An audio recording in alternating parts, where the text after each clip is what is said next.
وشەی مەرگ و مردن وشەیەکە زۆرێک لە مرۆڤەکانی سەرزەوی بە چاک و باش و خراپەوە بە دین و دار و بێدینەوە لێی دەترسن. ئەو کەسەشی کە لە ڕووی دەرەوە وا دەری ئەخات کە ناترسێ، لە ڕاستیدا لە ناخەوە وان نییە.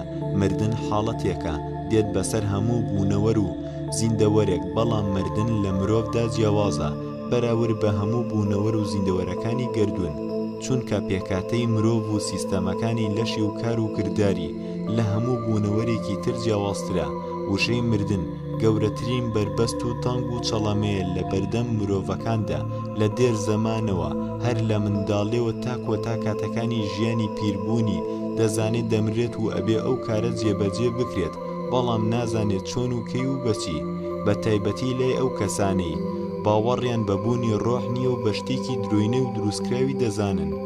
وا ئەزانن مرۆڤ کە یەک جار مرد ئیتر تاوە دوای ئەوەی هیچ شتێک ڕوونادات، ئەوەی کردوێتی چاک بێدیان خراپ بێسوودە و بەبادا دەڕوات و هیچ شتێک نییە. ئەو جۆرە مرۆڤە مادیانە هەموو ژیانیان ناخۆشی و ترسە، لە ڕووی دەرەوە وانین، بەڵکو لە ناخەوە ئەگەر پێیان وت دوای 30 خولەکی تر تۆ دەمری، ئەوە زۆر تووشی شڵەژان و تێکچوون دەبنەوە. ئەو جۆرە کەسانە مردنیان زۆر تۆقێنەرە و کاریگەرە، لەو پەڕی ئازار و ناخۆشی گیانیان دەرئەچێ، تووشی حاڵەت و وێنایی و ڕوانگەیەک ئەبنەوە کە هەرگیز لە زەوی دابوونی نەبوو و نازانێ وەی فیکات. و هەروە بەو شێوەیەشی ئێمە لە مردن تێگەیشتوین، ئەوە بۆتەوە بە خەم و ساردی و کۆسب لە بەردەمماندا، بە تایبەتی ئەو کەسانەی بەهۆی مردنەوە خۆشەویستێک یان کەسێکی نزیکیان لەدەست ئەدەن و زانیاریکی ویان لەسەر ڕۆح نییە کە بزانن ئەوان نەمردون، بەڵکو تەنە لە شەمادیەکەی کە چاو ئەبینێ ئەوە مردووە. بەڵام ڕۆحی هەمیشە زیندووە بۆ ئەبەدی. ئەوان دووبارە لەدایک بوونەوە، بەڵام بۆ دنیا و ژیانێکی تر، یا ژیانێکی باش یا ژیانێکی خراپ، هەمیشە ئاگاداری کەسوکارن، بەڵام تەنها بە یەک شت ئازار ئەکێشن، ئەوەیە کە خزم و کەسوکاری بۆی دەگیرێن و شێوان دەگێڕن بۆی. ئەفلاتون فەیلسوف و زانەی گەورەی یۆنانی لە یەکێک لە کتێبەکانی بە ناوی بەڵگە دژەیەکەکان دەڵێت ئەو شتانەی لە گەردوون بوونیان هەیە هەمویان پێچەوانەی هەیە، بۆ نمونە ڕاست و خوار، خەوتن و خەبەربوونەوە، سپی و ڕەش، برسی و تێر، وا هەتا دوایی. ئەفلاتون 347 ساڵ پێش زاین کۆچی دوایی کردووە، لەبارەی ڕۆح و هەتاهەتایی مرۆڤ زۆری نووسیوە، تێبینی و قسەی زانستیانە و عەقڵەی بۆ هەمویان سەلماندووە. لە باسی مردن وتوێتی دیارە پێچەوانەی خەوتن خەبەربوونەوەیە، وە خەوتن وەکو مردن وایە، مرۆڤ کە خەوت ئەوە ئەبێ هەر خەبەری بێتەوە، واتە ئەگەر مردیش ئەبێ هەر زیندوو بێتەوە و بێتە سەر ئەم جیهانە، واتە ئەبێ هەر ڕووداوێک پێچەوانەی هەموو شتێک ڕوو بدات کە شەو ڕوو ئەدات، ئەوە ئەبێ هەر ڕۆژ بکاتەوە. ئەگەر شەکەت و ماندوو بوویت ئەوە ئەبێ هەر پشوو بدەیت و بەحەویتەوە. مرۆڤ مرد ئەوە ئەبێ هەر زیندوو بێتەوە، لەگەڵ ئەوەی لەشی مادی مردوو و ڕۆحی زیندووە، ئەوە هەر دەبێت ڕۆژێک ئەم لەشە مادیە زیندوو بێتەوە کە تۆی مرۆڤ برسیت بوو هەر خواردنت خوارد و تێر نەبووی، تینوت بوو هەر ئاوت خوارد و تینوێتیت نەشکاو کە خەوتیت و پاشان خەبەرن نەبووەوە، مردیت و زیندوو نەبیتەوە، شەو بێت و ڕۆژ نەبێتەوە، کەواتە هاوسەنگی ژیان و سروشتی زەوی تێک دەچێت. بە گوێرەی تێبینی و باوەڕی ئەفلاتون مرۆڤ بە درێژەی تەمەنی لە دوای هەر خەوتنێک یەک لە دوای یەک و خەبەربوونەوە و لە دوای مردنیش هاتنە دنیاوە، ژیان لە دوای ژیان تا پاک بوونەوە. شکسپیر دەڵێت وەرن با مردن بفەوتێنین پێش ئەوەی مردن بمان فەوتێنێت، کاتێک وامان کرد ئیتر نامرین، واتە کە زانیمان مردن لە دایکبوونەوە بۆ جیان و ژیانێکی خۆشتر یاخود ناخۆشتر ئەوە تێ ئەگەین مردن نییە. مۆزاریت کاتێک لەسەر مەرگدایە دەڵێت هەس ئەکەم تامێک لەسەر لێوم هەیە کەی سەر زەوی نییە. فەیلسوفی زمان و بیرکاری و عەقڵ و لۆجیک و لۆدویک و ئیتنگنستاین دەڵێت نازانم ئێمە بۆ لێرین، بەڵام تەواو لەوە دڵنیام کە بۆ خۆشی وەرگرتن نییە. هەر لەو بارەیەوە خیام لە پارچە هۆنراوەیەکیدا کە خراوەتە سەر شێوەی موکریانی و سۆرانی دەفەرموێ فەرمووتە کە دۆزەخ هەیە ترستان لێ بێت، ئەو شێتە کە لەم واتە بترسێ کێ بێت؟ تۆ ڕەحمەتی لە هەر جێ بێ سزا بوونی نییە، ئەو شوێنە کە تۆی لێ نییە ئایا کوێ بێت؟ گۆهان فشتە دەڵێت بێشک من لەم جیهانە تووشی زۆر ناخۆشی و خەم و خەفەت و مەراق ئەبم، چونکە من بۆ چەشتنی ئەم ناڕەحەتیانە هاتوومەتە ئەم دنیایەوە و ئەزانم دەرمانی هەموو ئەم ئازارانە مردنە، بە مردن ڕزگارمە بێت. لە کاتێکدا مردن خۆی لە دایکبوونەوە بۆ ژیانێکی خۆش و گرنگ، کاتێ مردیشم ئەزانم تەنها لای مرۆڤە سادەکان بە مردوودا ئەنرێم و وا ئەزانن ئەمە تاوا مردنی ئەبەدیە و منیان لە دەست داوە. سیلڤر بریج دەڵێت بەو دایک و باوک و خوشک و برایانە بڵێن کە مردن خۆشەویستیەکی لێسەندن، با بزانن خوا ئەو گوڵەی لە باخچەی ئەوان هەڵکێشا تا لە باخی بەهەشتی بەرینی خۆی دادای بنێ و ئاودێری و چاودێری بکات. سیلڤر بریج باڵوێزی گەورەی ڕۆحانی بووە لە هیندە سوورەکانی ئەمریکا بووە کە کەسێکی زۆر گەورە و دانا بوو و چارەسەری نەخۆشی بواری ڕۆحانی خەڵکی کردووە بێ بەرامبەر. با بزانین مردن چەند جۆرە وە لێیان تێبگەین. مردن دوو جۆرە: مردنی کاتی وەکو بورانەوە و بێهۆشکردن بۆ کاتی نەشتەرگەری یا بەدەگمەن لە کارکەوتنی ئەندامەکانی لەشی بۆ ماوەی چەند کاتژمێرێک، پاشان دووبارە کەسەکە دێتەوە ژیان یا هاتنە دەرەوەی ڕۆح لە لەشی وەکو لەلایەن شارەزاکانی یۆگا بۆی ڕایانە تایبەتەکانەوە زەڵ دەبن بەسەر هەموو سیستەم و ئامێرەکانی لەشی فیزیایی و ڕۆحیاندا دەتوانن بۆ ماوەی زیاتر لە 40 ڕۆژ خۆیان بمرێنن، دڵ و هەناسە و گەدەی خۆیان لەکار بخەن، هەروە خوێنی خۆیان لە گەڕان ڕابگرن و بۆ ماوەیەک کە خۆیان دایانەوێت بە بەرچاوی کەسانی زۆرەوە ئەخرێنە ناو سندوقی شوشەوە، جۆرەها ئامێری بۆ دڵنیایی پێوە ئەبەستنەوە و لە کاتی دیاریکراویشدا بە زیندوی دەیانهێننە دەرەوە. مردنی یەکجاری لەم جۆرە مردنەدا ئیتر لەشی تیشکی ناگەڕێتەوە بۆ ناو لەشی فیزیایی، کەسەکە واتە ناگەڕێتەوە بۆ لەشێکی مادە. زاناکان و وەکارەکان ئامادەی سەرمەرگی زۆر کەس بوون، هەر یەکە بە جۆرێ، هەر کەسێ بەپێی بیر و باوەڕی خۆی ڕووبەڕووی مەرگ بۆتەوە. شتێک هەیە بیرمان نەچێت، ئەویش مەرگە لە ژێر بەنزدا. لە کاتی ئەنجامدانی نەشتەرگەری هەندێک کەس لە ژێر بەنزدا مردوون، هەرچەندە کەسەکە بەنجی گشتی کراوە، بەڵام ئەم کەسە هەستی هەر کار دەکات و هەست بە ئازاری نەشتەرگەریەکە ئەکات، بەڵام ناتوانێت بەکردار ئازار دەربڕێ، بۆیە لە تەو زۆری ئازار و ناڕەحەتی ڕۆحی دەرئەچێت و ناگەڕێتەوە، بەمەش لە ژێر بەنز دەمرێت. وەکو بیستومانە دەڵێن فڵان کەس دوای تەواوبوونی نەشتەرگەریەکە ناتەوە هۆشی خۆی و یانی لەدەستدا. ئەمە ڕووی ڕووداوەکەیە. ئەینشتاین وتەیەکی هەیە لەو بارەیەوە دەڵێت مردن پاسپۆرتە بۆ وڵاتێکی خۆشتر. مردن کۆتایی دڵنیاکەرەوەیە کە هەموو بوونەوە و زیندەوەرەکان پێی دەگەن و هەمیشە وەکو سێبەرێک بە دوای هەمومانەوەیە، بە گەورە و بچووکەوە. هیچ هێزێک و توانەیەک و هەوڵێک ناتوانێت لێ ڕزگار بێت. کاتێ هەواڵی مەرگی کەسێک دەبیستیت، ئەوە ڕەنگە زۆرێکمان تووشی شۆک و ترس ببین و دەشێ هەندێکمان وابیر بکاتەوە لەو کاتەدا بڵێت لە هەر ساتێک بێت منیش دەمرم. لە هەموو خانەیەکی لەشدا جۆرە پرۆگرامێکەیە کە بەرپرسیارە لە گەشە و پەرەسەندنی خانەکە و دابەشبوونی و کارێکەکانی لەگەڵ خانەکانی تردا. کاتێک هەندێک لە زانایان هەوڵیاندا تەمەنی خانەیەک درێژ بکەنەوە، ئەوە خانەکە گۆڕە بۆ خانێکی ژێرپەنجەی و تەقیەوە. زانەکان هاتنە سەر ئەو باوەڕێ کە مردن کۆتاییەکی سروشتیە بۆ هەموو بوونەوە و دروستکراوەکان. زانستیانە مردن چییە؟ بریتیە لە تەواوبوونی هەموو چالاکی و کردارە زیندەیەکانی جەستەی بوونەوەرێکی زیندوو و کارەکانی مردنیش کە کار لەسەر کردارە زیندەیەکان دەکەن لە مرۆڤدا، وەکو خۆراکی خراپ، ناخۆشی کوشندە، خۆکوشتن، برسێتی، وشک بوونەوە، ڕوودا و پێداکێشان، هەواڵی دڵتەزێن و هەتا دوایی هۆکارە جۆر بە جۆرەکان ڕۆژانە بەلایانی کەمەوە 100,000 کەس لە جیاندا گیان لەدەست دەدەن.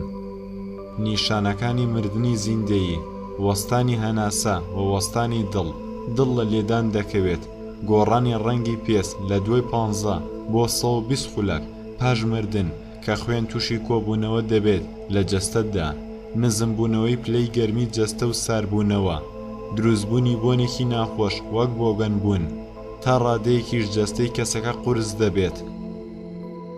هەڵسوکەوتی مرۆڤەکانی دەوروبەر لەگە مردووەکە چۆن دەبێت؟ بێگومان بەپێی بیر و باوەڕ و ڕۆشنبیری مرۆڤەکان شێوازی ڕەفتار و هەڵسوکەوت جیاوازە لەگە مردووەکە.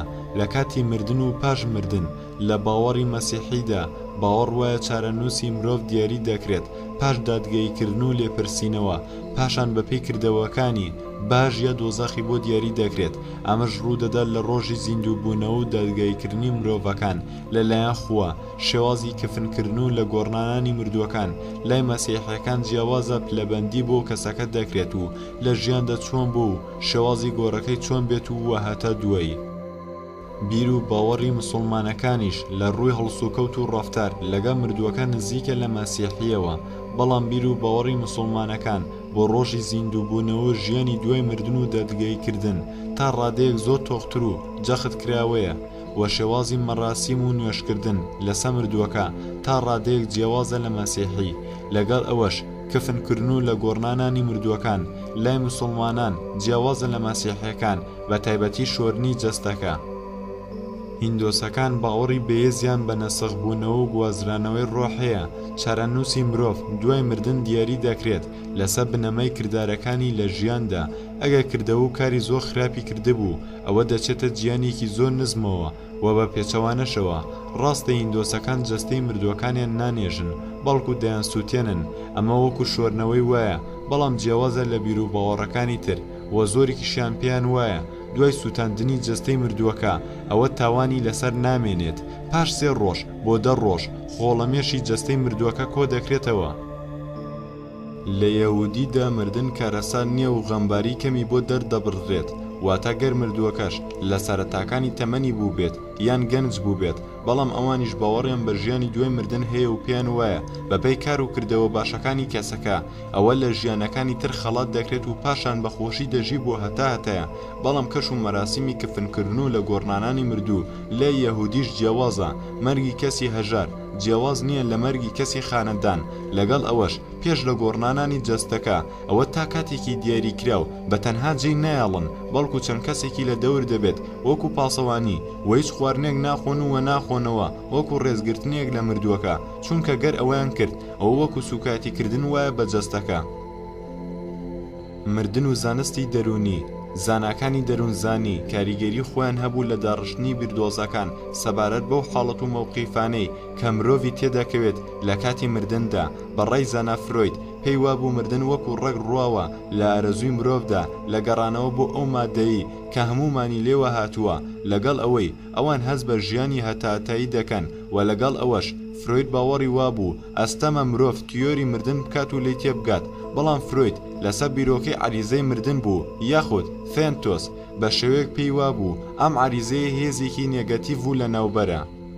هاوکات توێژینەوەکانی جۆن باوڵبی لەبارەی مردنەوە دان پێنراوە لەو هەڵوێستانی هەمانە بەرامبەر بوو کەسانی خۆشمان دەوێن ئەو یارمەتی دەربوو تا بزانین هەستمان چۆن دەبێت کاتێک کەسێکی نزیک لە دەست دەدەین بە هەر هۆکارێک بێت بە تێپەڕبوونی کات تاکی خەمگین کە کەسێکی لە دەست داوە ڕادێت لەگەڵ کەسانی دی. بەڵام ئەگەر ئەم تاکە هەر بەردەوام بوو لە بیرکردنەوە لە یادەوەریەکانی ژیانی پێشووی تووشی نەخۆشی دەرونی دەبێت و کەسێکی نێگەتیڤی لێدار دەچێت. لە یەکێک لە توێژینەوە بەناوبانگەکانی ئیلیزابێز ڕۆس بە ناونیشانی مردن و سەرمەرگدا بە جوانی باسی کاردانەوەی کۆمەڵێک نەخش دەکات کاتێک پێیان دەڵێن کۆتایید مردنە، ئەوانیش نکۆڵیکردن و دابڕان، هەڵچوون، شڵەژان، ڕازی بوون.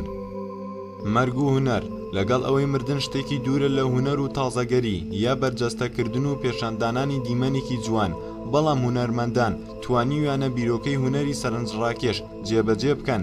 لە هەندێک کاری هونەریدا لە بیرۆکە و بیری ئەوروپیەکان هونەرمەندی بەناوبانگ دانتی ئالیگیری لە کۆمیدیای خواوەن کە تێیدا شیعر و داستان نووسراوە وێنەی دۆزەخ و باشت و ئاعراف دەکات وەکو هەندێک حاڵەتی ڕۆحانی، یاخود لە داستانی کلگامیشک کە تێیدا وێنەی ترسانی کلگامیشک دەکات. پاش مردنی هاوڕێکەی بە ناوی ئەنکیدۆ کە دەڕوات دەگەڕێ بۆ ژیانی هەتاتایی. لەسەر ئاستی هونەری بینایی چاو وێنە کێشراوە زەیتیەکان لە سەرنجڕاکێشترین کاردانەوەکان بوون بۆ مردن و شێوی بیناکاری گۆڕەکان و کێڵەکانیان وەکو تاجمەحەل و هەڕەمەکان کە دروست کرابوون بۆ پاراستنی فیرعەونە مۆمیاکراوەکان.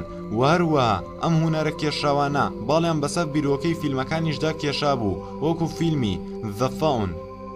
مردن دەمێنێتەوە وەکو کۆتاییەک بۆ هەموو بوونەوەران بە هەر هۆکارێک و ڕێگایەک بێت کە دێتە بەردەمیان. هەموو بوونەوەرێک ڕۆبەڕووی دەبێتەوە و جیاوازی لە نێوانیاندا ناکرێت، پێش و دوایی بۆ نییە، وە زەویش دەمرێت و واروە هەموو ژیانەکانیش کە لەسەرێتی.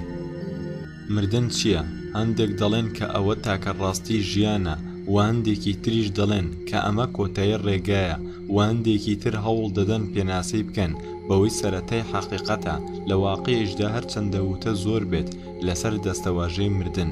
ئەوە تەنها وەک وتەیەکی فەلسەفەیی دەمێنێتەوە کە هەوڵ دەدات وەسفی حەقیقەتێک بکات، ئەویش خامۆشبوونی لاشەیە بەبێ لێدانی ژیان، نە دەنگی هەناسەی دێت، نە ترپەی دڵ، و نە هەستیشی دەبزوێت بە ئازار و ئێش. لەش وەک بارستایکی سارد و کەڕ و لاڵ و کوێری لێدێت، هیچ تیای ناژی جگەر لە بەکتریا و کەڕ و هیچ شتێک نایخوات جگەر لە کرم، بۆ هیچیش باش نییە جگەر لە گۆڕ. لە دایکبوونی مرۆڤ لەو ڕۆژەی لە ڕەحمی دایکیدایە سەرەتای ڕێگاکەیەتی تا مردن. ئەگەر مرۆڤ کاتژمێرێک بژی یان 1000 ساڵ، ئەوە کۆتاییەکەی لاشەیەکی خامۆشە. مردنیش هەمیشە بە ڕێڕەوێکی هێور نایەت تا هەرچی زیندەکی لاشەی مرۆڤە ڕایکێشێت و لاشەیەکی ساد و سڕی بۆ جێبێ هێڵێت، بەڵکو بە درێژایی مێژووی مرۆڤایەتی مردن دەوری لاشەی مرۆڤی گرتووە. هۆکارەکانی مردن زۆرن، دەستەواژەیەکە و زۆر جار بە ساردیەکەوە دەری دەبڕین و هەندێک جاریش زەردەخانەیەک لەسەر لێومان دروست دەکات. سۆجا خەڵکی بیرکردنەوەیان دوورترە لەبارەی نزیکترین شتێک کە هەمیشە لە دەوریانە، وەکو سێبەر، ئەویش مردنە. ئێمە مامەڵەی لەگەڵ دەکەین وەک شتێک بجەنگین لەگەڵی و ڕابکەین لە دەستی، یان فەرامۆشی بکەین و لەیەدی بکەین. بگرە بەڕاستی فەرامۆشی دەکەین. ئایا ژیان خۆی لە خۆیدا گونجاوە لە لاشەیەکدا، یان تەنها شتێکە لێمان داماڵیوە؟ ئایا لێدانەکانی دڵ دەوەستن تەنها لەبەر ئەوەی مرۆڤەکە دەمرێت، یان مرۆڤەکە دەمرێت و لێدانەکانی دڵی دەوەستن؟ ئەگەر ژیانی مرۆڤ مەتەڵێک بێت، ئەوە مردن مەتەڵی مەتەڵەکانە. زۆرێک دەمرن لە کۆتا ساتەکانی ژیانێن کە تەنها و فەرامۆشکرا و جێڵدرا و بێکەسن، و زۆرێکی تریش دەمرێت و لە دەوریان منداڵ و نەوە زۆر جار دایان خزم و کەسی تریشی لێ و فرمێسکی بۆ دەڕێژن بۆ ژیانی کەسێک کە کۆتایەکەی لاشەیەکی بێگیان و سارد و سڕا. ملیۆنەها کەس دەمرن بۆەوەی کارەساتە سروشتیە بێبەزەیەکانەوە. زەمین لەرزەیەک زەوی شەق دەکات و شارێک بە تەواوەتی قوت دەدات. مرۆڤەکان دەمرن بۆی وردو خاشبوونی لاشیان، یان ئەوەتە داخنکیان یان دەمرن لە برسێتی و توونێتیدا لە ناوسکی زەویدا. لافە و هەڵدەستێت و ماڵ و زەویەکان نقم دەکات و مرۆڤەکان دەکەونە بەر شەپۆلی ئەو لافەوە و هەناسەشیان دەبڕێت تاکو دەمرن. شارێک دەسووتێت و خانوێک دەبێت بە خەڵوز و هەمووان دار بەرد مرۆڤ بگرە سەگیش دەبن بە خۆڵەمێش. ملیۆنەها مردن لە کەشتیەکان، فڕۆکەکان، ئۆتۆمبیلەکان، شەمەندەفەرەکان، ژێر ئاوگەڕەکان، گەرکەسان و وردو خاشبوون، یان سووتان و ئاگر و تەقینەوە، یان لە کارەساتی کارەساتەکان. ئەویش کاتێک مرۆڤێکی تر دەکوژێت، نە لێکدانەوەی هەیە، نە هۆکەر، نە چۆن، نە بۆچی. ئەوە شێتیە، شێتی، تەنها و تەنها شێتی، تووڕێی، تەماح، ئیرەی، خۆ بە زلزانی، ترس، ئارەزوی خوێن ڕشتن و تۆڵە سەندنەوە. هەمویان هۆکارن بۆ ئەو حەزە دڕندەیی مرۆڤ کە سەندنەوەی ژیانە لە مرۆڤێکی تر. هۆکارەکانی سەندنەوەی ژیان لە کەسێکی تر هەمە جۆربوونە لە خەیاڵی ئەم مرۆڤە دڕندە و خوێن مژە.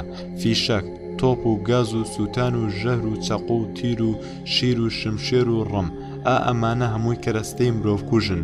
ئۆتۆمبیلەکان کەرەستەیەکن بۆ کوشتن، زری پۆشەکان کەرەستەیەکن بۆ کوشتن، فڕۆکە و ژێر ئاوگەڕ و هەتا مانگە دەستکردەکان و وێزگەکانی ئاسمانیش کەرەستەیەکن بۆ کوشتن. ساتەکانی مردن هەر بە نادیاری دەمێنێتەوە، کەس درکی پێ ناکات مەگەر ئەوەی پێیدا تێپەڕێت و ناشتوانێت وەسی بکات ئەگەر وتەیەکیش بێت، چونکە ئەو کات بەڕاستی مردووە و بێ ژیانە، بێ جوڵەیە، بێ هەناسەیە، بێ ژیریشە.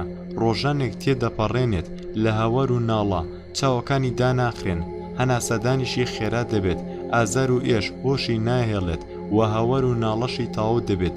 ژیان بۆ مرۆڤ گونجاوە لە کاتی خەوتنیدا، لە کاتی پشودانیدا، بەبێ ئەوەی هەست بە ئازار و ناڵە بکات، هەتا بەبێ ئەوەی ئاگەی لە مردنیش بێت، وە کەس ناپرسێت ئاخۆکەی نۆرەی بێت تا لە ناو ئەو تابوتەدا دابنرێت. چەندان ئاین هاتن لەسەر زەوی کە پەیامبەر و مامۆستایان و ڕەبەنەکان پێشەوایەتیان دەکرد. هەندێکیان وتیان کە ژمارەیەک لە خواکان زەوی ئەوەی لەسەرێتی خۆڵقاندوێتی، و هەندێکی تر وتیان کە تەنها خوایەک ئەوەی کردووە. هەندێکی تریش وتیان کە خوا نەبووە، بەڵکو سوودفە شتی لە نەبوونەوە هێناوەتە بوون. ئاینەکان وتیان کە ژیان لە دوای مردن هەیە. هەمووان کێبڕکەی یەکیان دەکرد، تاوەکو خاوەن ئاینەکانیش کوشتاری یەکیان دەکرد لەناو تاکە ئاینەکەیان و لەناو ئاینە جۆر بە جۆرەکانی تریش بۆەوەی هەڵە تێگەیشتن و بیر نەکردنەوە کەس نازانێت ئایا ئەمە ململانەیە لە پێناو مردن یان لە پێناو ژیان. زەوی بۆتە مۆڵکی ماهۆڕ و تێکدەرەکان، ماڵ و سامانیش بۆتە مۆڵکی تەماحکەر و چاوبرسیەکان، وەلاوازەکانیش برسی و بێدەرەتانن. کۆتایی هەمووانیش حەقیقەتێکە کە نەسرابوو، نەبەرەڵستی ڕاو و نەفتووە و نەسامانیش سوودی نابێت. هەمووان هەناسەیان خامۆش دەبێت، دڵی هەمووان دەوەستێت و لاشەیان سارد و سڕ دەبێت و بەکتریا چالاک دەبێت و کرمیش زیندوو دەبێت. ئەگەر ئێمە بوونمان هەیە بۆچی دەمرین؟ گەر دەژمرین بۆچی زیندوو دەبینەوە؟ ئایا ئەمە ئەوە دەگەیەنێت کە ئێمە بوونمان هەیە تا بمرین؟ بۆچی زۆربەی مردنەکان هەمیشە خوێناوی و دڕندانەیە، کەمانێک هەست بە نزیکبوونەوەی مردن دەکەن و زۆرانێکیش بێ ئاگەن کێ سوود دەبینێت لە مردنی مرۆڤ و کێ سوودیش دەبینێت لە ژیانی. ئایا پیلانگێڕیەکەیە دژی مرۆڤ؟ ئایا مردن ململانەی ژیان دەکات لە گۆڕپانێک کە بەبوون و گیانی مرۆڤەوە بەستراوە؟ ژیان بە تاکە ڕێگەیەک دەست پێ دەکات، ئافرەتێک دووگیان دەبێت، کۆرپەیەک دێنێتە ژیان، بەڵام مردن ڕێگەکانی ناژمێردرێت و ئامار ناکرێن. گرتن بە کارەبا، خنکان بە گاز، شلبوونەوە بە تاقینەوەی ناوەکی و هەیدرۆجینی. مردن بە ئێمەی زیندوو دەڵێت کە ئەمە بابەتێکی گشتگیریە و پێویستی بە توێژینەوە و گفتوگۆ و گەڕان هەیە. هەروە بابەتێکی خودیشە، کوانێ باوکم، کوانێ دایکم، کوانێ باو و باپیرانم، کێ بینیوێتی کێ نەیبینیوە، بۆ کوێ ڕۆشتن. هەندێک لاوڕێکانم دەستەواژێکی گشتگیر وەڵامەکەیەتی و دەسەپێت بەسەر هەموواندا، ئەویش مردنە. دەستەواژێکی سارد و سەختە، بەڵام واقیع و حەقیقەتە، واتاکەی ئەویش نەبوون و نەمانی کەسیانە لێرە. دایکم و باوکم لە خۆیان گرتم وەجێیان هێشتم و ڕۆشتن، بەڵکو مردن منیش مناڵەکانم جێدێڵم و دەڕۆم، دەمرم و تۆش ئەی گوێگری ئازیز دەڕۆیت و دەمریت، هەمووان دەڕۆن. مردنیش هەر بەبێ وەڵام دەمێنێتەوە و نەوە لە دوای نەوە ڕاپێچی دەکات و دەیبات.